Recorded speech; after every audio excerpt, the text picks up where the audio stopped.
Okay, next let's cover the upper body, especially the chest and hands.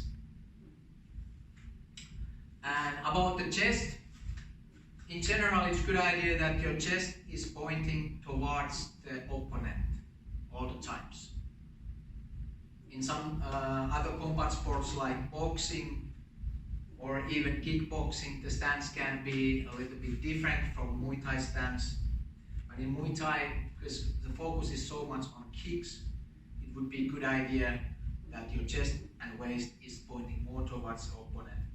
It will make it more easier to defend and attack. Other thing about the chest, we want to keep our chest wide. It will make our techniques stronger. It gives us more balance. We don't want to kind of hunch our shoulders forward. This is not healthy stance, and also it will make our rotation smaller, our reach smaller. The more open our chest is, still keeping our shoulders relaxed, I'm actually having bigger rotation to my techniques, and it's also more relaxed. And to do this, I don't open up my chest. I don't try to do actually anything else but just keep my chest open. That's all. My shoulders are still relaxed and my core is active. I'm not trying to stand straight. I'm quite relaxed, but my chest is open. That will make my stance more stronger and my technique stronger. And about the hands and about the shoulders, the more we can keep our shoulders relaxed, the more easier it is for us to use our hands. And of course, it's also better for our stamina when we are doing different things in Muay Thai. Fight situations. Okay, now about the hands. When I make a fist, I just roll my fingers and close it with the tongue. So simple as this.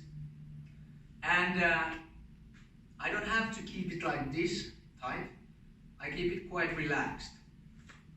Just keep it in the right order. And when I'm doing techniques, when I'm guarding myself, I'm using the stronger fist then. I'm not keeping it all the time, but I react, I punch, that's when my fist comes closed. Otherwise I keep it relaxed. Some people like to keep it more closed all the time. I don't think there's a big difference. For me, it feels more relaxed, and then combine it with the closed fist in the right timing when I'm doing, for example, punch techniques or protecting from punches. And we'll talk about this more also related on videos about that. So yeah, you roll your fingers and close it with your fist. Shoulders should be relaxed, chest open. And ideally, the elbow is hanging below the shoulder, and it's close or touching the ribs. Not here and not there or there, but below the shoulder. And from here, I can actually a little bit kind of lean on my belly while I'm keeping my core active. And now, when I'm doing the fist, it's already quite close to my head. This is actually not enough, my head is still unprotected. But the idea is that I want to keep my elbows close to my ribs. Actually, I can little bit move my elbow here. This is still quite relaxed.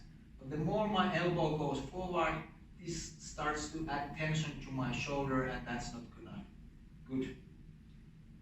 The more my elbow goes here, the higher my guard comes. So I want to find a place close to my ribs, with the elbow close to my ribs, where my fists are touching my eyebrows. So you see my elbows are just a little bit forward, not here, just a little bit forward. And now if I have movement, I'm touching my eyebrows from time to time. And this is the basic guard I like to teach first. There are different guards, especially in kickboxing. You see half guard a lot used. That's where you protect your chin with the shoulder, and the front hand is more forward. Or then there's a long guard. That's used in Thai boxing quite a lot also.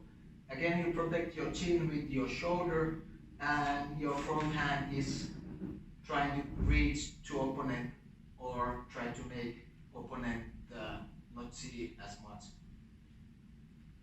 And the other hand is protecting the head. But the basic guard comes from here. Both hands are close to the head and you're touching your eyebrows. That's because now you're protecting the chin, you're protecting also your face from elbows and kicks. And about the position of the head, it would be a really good idea to think it in a way that you are kind of drawing your back of the head towards the ceiling, and at the same time your chin goes into your neck. So it's not basically looking down, you're actually looking forward, but your chin is tucked in.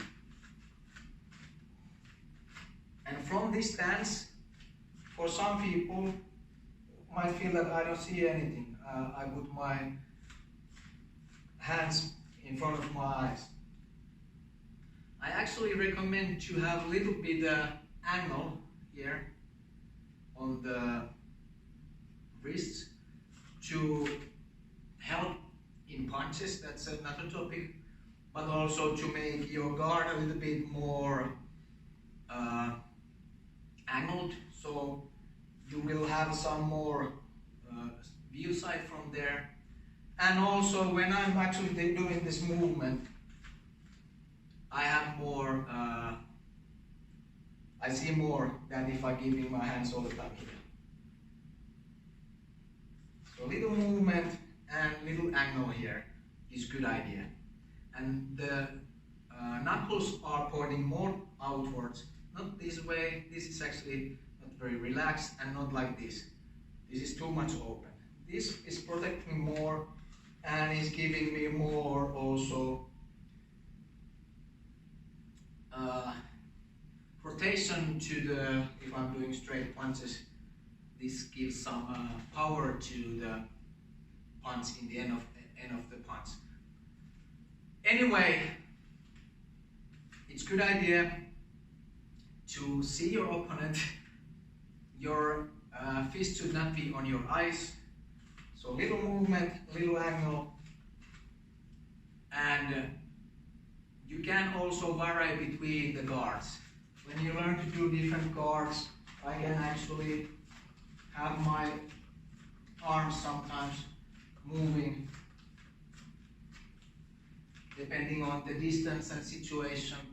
This is also good practice, and it makes me be more fluid and relaxed. But to get started, just basic guard.